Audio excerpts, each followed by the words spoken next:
17 વર્ષની એક દીકરી સાથે એના જ ગામના વિધર્મી 9 જેટલા યુવકોએ વારંવાર એને બ્લેકમેલ કરી અલગ અલગ જગ્યાએ બોલાવી અને એની સાથે દુષ્કર્મ આચર્યું છે, ગેંગરેપ કર્યો છે અને 9 પૈકી 8 આરોપીની અમે અટક કરી. ખેડા તાલુકાના ચંદાણા ગામની આ ઘટના છે. સગીર વયની યુવતી સાથે દુષ્કર્મ આચરવામાં આવ્યું હતું. સમગ્ર મામલે અત્યારે યુવતીના પરિવાર સહિત હિન્દુ સંગઠનો દ્વારા અત્યારે ખેડા ટાઉન પોલીસ ખાતે ફરિયાદ નોંધાવવામાં આવી હતી.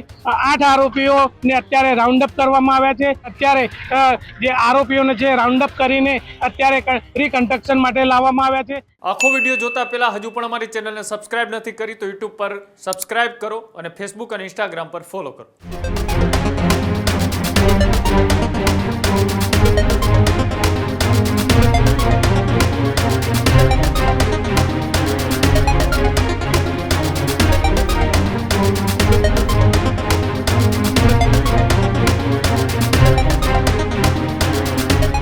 ખેડાની અંદર એક દુષ્કર્મની છે તે ઘટના બની હતી. ખેડામાં સગીરાની સાથે દુષ્કર્મ કેસમાં પોલીસે તપાસ તેજ કરી 8 આરોપીઓનું ચાંદડા ગામે રિકન્સ્ટ્રક્શન છે તે પણ હાથ ધરાયું.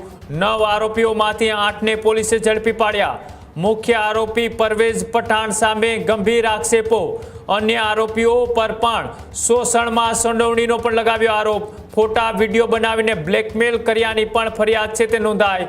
ધમકી આપી વારંવાર ગુનો આચર્યા હોવાના પણ આક્ષેપ લાગ્યા કે જ્યાં 2023 થી 2025 સુધી ત્રાસ આપ્યાની પણ ફરિયાદ છે તે નોંધવામાં આવી. પરિવારે પોલીસ સમક્ષ સમગ્ર મામલાની રજૂઆત છે તે કરી અને ખેડા પોલીસે 9 આરોપીઓ સામે FIR છે તે પણ દાખલ કરી. આ કેસની અંદર માહિર, ફેઝાન, તોફિક અને સાહિલ સહિતના નામ છે તે સામેલ. કેસમાં પોસ્કો સહિત ગંભીર કલમો છે તે પણ લાગુ કરાય. ખેડા SP વિજય પટેલે સમગ્ર મામલે પ્રતિક્રિયા છે તે પણ આપી અને સાથે જ પોલીસ દ્વારા વધુ તપાસ છે તે પણ અત્યારે હાથ ધરવામાં આવી છે કે જ્યાં એક સગીર યુવતી સાથે દુષ્કર્મ કરવામાં આવ્યું હોવાની ફરિયાદ એ પોલીસને મળી હતી ને ત્યારબાદ પોલીસ હરકતમાં આવી અને 9 જેટલા આરોપીઓ સામે FIR દાખલ કરવામાં આવી છે અને તેમની પૂછપરછ બાદ ખેડાના SP વિજય પટેલે પ્રતિક્રિયા આપતા શું કહ્યું આવો તે પણ જોઈ. ખેડા પોલીસ સ્ટેશનમાં એક હકીકત ધ્યાને આવી હતી, જેમાં 17 વર્ષની એક દીકરી સાથે એના જ ગામના વિધર્મી 9 જેટલા યુવકોએ વારંવાર એને બ્લેકમેલ કરી અલગ અલગ જગ્યાએ બોલાવી અને એની સાથે દુષ્કર્મ આચર્યું છે, ગેંગરેપ કર્યો છે. આ બાબતે તમામ પાસાઓનો અભ્યાસ કરી એમાં ફરિયાદ દાખલ કરવામાં આવી છે પોક્સો એક્ટ અને ગેંગરેપ બાબતની અને 9 પૈકી 8 આરોપીની અમે અટક કરેલી છે. ખેડા જિલ્લામાં શર્મજનક ઘટના ઘટવામાં આવી છે. ત્યારે ખાસ કરીને જો વાત કરવામાં આવે ખેડા તાલુકાના ચંદાણા ગામની આ ઘટના છે, જેમાં વિધર્મી યુવકો દ્વારા એક 17 વર્ષની સગીર વયની યુવતી સાથે દુષ્કર્મ આચરવામાં આવ્યું હતું. 3 વર્ષથી આ યુવતી સાથે આ જે વિધર્મીઓ છે તે આ યુવતી સાથે દુષ્કર્મ આચરતા હતા, જેને લઈને સમગ્ર મામલે અત્યારે યુવતીના પરિવાર સહિત હિન્દુ સંગઠનો દ્વારા અત્યારે ખેડા ટાઉન પોલીસ ખાતે ફરિયાદ નોંધાવવામાં આવી હતી, જેને લઈને પોલીસ દ્વારા ત્વરિત કાર્યવાહી કરી અને આ 8 આરોપીઓને અત્યારે રાઉન્ડ અપ કરવામાં આવ્યા છે.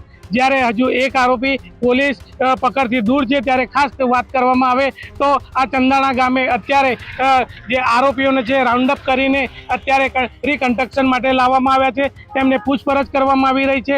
આ યુવતીને કઈ જગ્યાએ લઈ ગયા હતા, કઈ તેમને દુષ્કર્મ આચર્યું હતું, તેની સમગ્ર તપાસ અત્યારે હાથ ધરવામાં આવી છે. ખેડાથી ભાવેશ શર્મા, ન્યૂઝ રૂમ. ખેડા જિલ્લામાં શર્મજનક ઘટના ઘટવામાં આવી છે. ત્યારે ખાસ કરીને જો વાત કરવામાં આવે ખેડા તાલુકાના ચંદાણા ગામની આ ઘટના છે, જેમાં વિધર્મી યુવકો દ્વારા એક 17 વર્ષની સગીર વયની યુવતી સાથે દુષ્કર્મ આચરવામાં આવ્યું હતું. 3 વર્ષથી આ યુવતી સાથે આ જે વિધર્મીઓ છે તે આ યુવતી સાથે દુષ્કર્મ આચરતા હતા, જેને લઈને સમગ્ર મામલે અત્યારે યુવતીના પરિવાર સહિત હિન્દુ સંગઠનો દ્વારા અત્યારે ખેડા ટાઉન પોલીસ ખાતે ફરિયાદ નોંધાવવામાં આવી હતી, જેને લઈને પોલીસ દ્વારા ત્વરિત કાર્યવાહી કરી અને આ 8 આરોપીઓને અત્યારે રાઉન્ડ અપ કરવામાં આવ્યા છે. જ્યારે હજુ એક આરોપી પોલીસ પકડથી દૂર છે, ત્યારે ખાસ વાત કરવામાં આવે તો આ ચંદાણા ગામે અત્યારે જે આરોપીઓને છે રાઉન્ડ અપ કરીને અત્યારે રિકન્સ્ટ્રક્શન માટે લાવવામાં આવ્યા છે. તેમને પૂછપરછ કરવામાં આવી રહી છે. આ યુવતીને કઈ કઈ જગ્યાએ લઈ ગયા હતા, કઈ તેમને દુષ્કર્મ આચર્યું હતું, તેની સમગ્ર તપાસ અત્યારે હાથ ધરવામાં આવી છે. ખેડાથી ભાવેશ શર્મા, ન્યૂઝ રૂમ. હજુ સુધી તમે અમારી ચેનલને સબસ્ક્રાઇબ નથી કરી તો અત્યારે જ ન્યૂઝ રૂમ ગુજરાતને સબસ્ક્રાઇબ કરો, ફેસબુક અને ઇન્સ્ટાગ્રામ પર ફોલો કરો.